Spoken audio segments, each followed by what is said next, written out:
we see, well, I'm going to use an example. I was at a town meeting last week.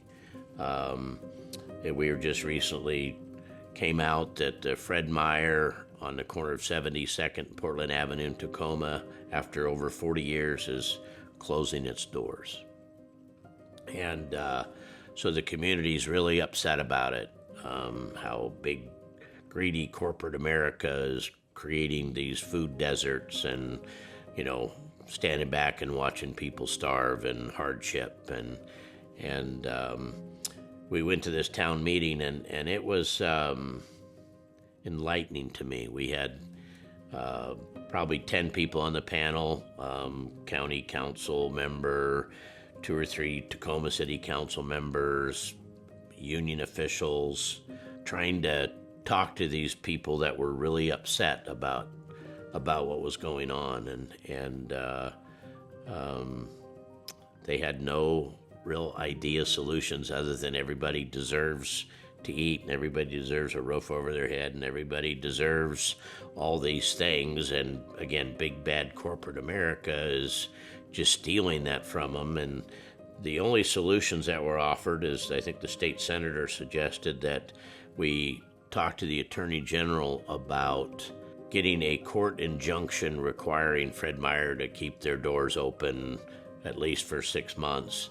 Again, something that's not even constitutionally viable, legally viable. There was no basis in reality in that whatsoever. And one of the Tacoma City Council members suggested that the answer was to let Fred Meyer leave and then the government take over and run the store and do all of that. And again, which is absolutely ridiculous, right? I mean, it makes no sense whatsoever. If Fred Meyer, who's a professional at it, private sector, can't make a go of it, how do you think the government's going to run, a strip mall facility? Their ideas were, well, maybe we ought to this Tacoma council member wanted to get a grant to do a feasibility study to see about the government taking it over and doing it. They had ideas of getting other subsidies and grants for eliminating the graffiti so that the next person in, or next outfit that came in to take over that facility, would look good, right? And through all of it, again, I heard not one thing about what the problem is, right? And finally, one guy piped up and had a question and said, what about the crime? And we know that because of our local policies on crime and public safety, that even if the store was willing to take the risk of detaining somebody and the potential liabilities of that, which in today's world with Washington courts being what they are, the liability is too great. Better off to let them walk away with, shopping carts full of stolen stuff. And if they do detain them, the police are going to come and they're not going to arrest them. They're going to be back out on the street before the paperwork is done, right? So there's no negative consequences for bad behaviors, right? And if we should learn anything from this, there's got to be negative consequences. Is that, we raise our kids that when they do something wrong, there's negative consequences. When I train horses and dogs, there's got to be negative consequences for bad behavior, but somehow we've lost sight of that. And so, we've got to allow the police to police, right? To make our streets safe, right? That area as well, Fred Meyer, they have such a criminal element along that whole corridor, right? There's drug use, homelessness, prostitution. That whole area has just gotten really seedy. One of the things that we're looking at is what is the average ticket sales, right? We know that a facility like a Fred Meyer, that there you could have the parking lot full, all the clerks' aisles are full, and everybody's going in and out or buying stuff, and you're going, wow, they're rocking it out. But if their average ticket sales $80, they're going to go broke, right? because they can't generate enough revenue with an average ticket sale of $80 a ticket. It needs to be up close to $200 per sale.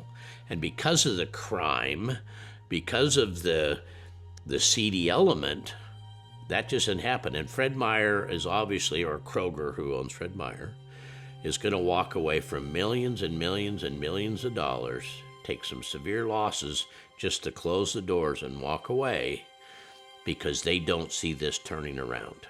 Now, none of those questions were asked. None of that was discussed at this town meeting. It was when they brought up the idea of crime, they said, well, we have a $22 million deficit in Tacoma, so we can't afford more police officers. And so that's just too bad. We're working on it, right? What amazed me is nobody's asked the first question first. Why is Fred Meyer leaving, right? Is it emerging markets because more people are buying stuff from Amazon, buying it online, and so our revenues are down? Again, is it the loss from theft? Is that, and how are those two relating to each other? And then the fact that we've got such a criminal element that people aren't using it, and so our average ticket sales are down?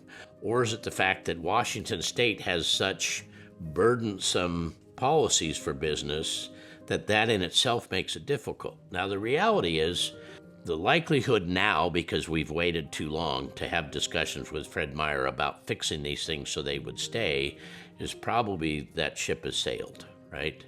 But no one's asking those questions. Why are you leaving Fred Meyer? Is there something we could do to fix this? Or if not, what do we need to work on to be able to put something else there besides a big blight, right? But the first question the next guy's going to ask is, well, Fred Meyer can't make it. How could we? Our failed policies from those leaders that are sitting up there is exactly why we're here. And they're sitting up there with the idea that somehow we're going to get credit for fixing it by having the government own it. It's just such a vacuum of leadership. It's a vacuum of understanding the problem. Before you can solve a problem, you have to know what the problem is. They hadn't even looked. I asked, has anyone even talked to Fred Meyer? Well, they didn't return our calls. Okay? Well, we're now working at arranging some meetings with the general manager of the Sumner and the Puyallup, Fred Meyer, and we're trying to make contact with the regional vice president of Fred Meyer with the idea that maybe we can sit down and look at their analytics and see what it was, fix it. If there's an opportunity to keep them at the table somehow, some way, a promise of monies to handle the crime element, we would do that. Again, in all likelihood, that ship has sailed. But then we need to look at that to understand what do we do moving forward, right? We just board that thing up and can't get it leased out. It's going to be like a mile and a half east of there, the old Peterson Fryer Farm, that at one point was the highest crime rate in both Pierce County and the city of Tacoma.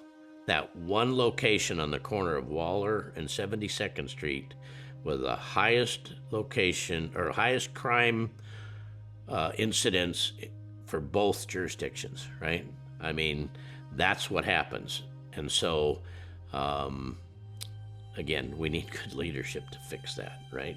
To look at these problems and come up with real-world solutions.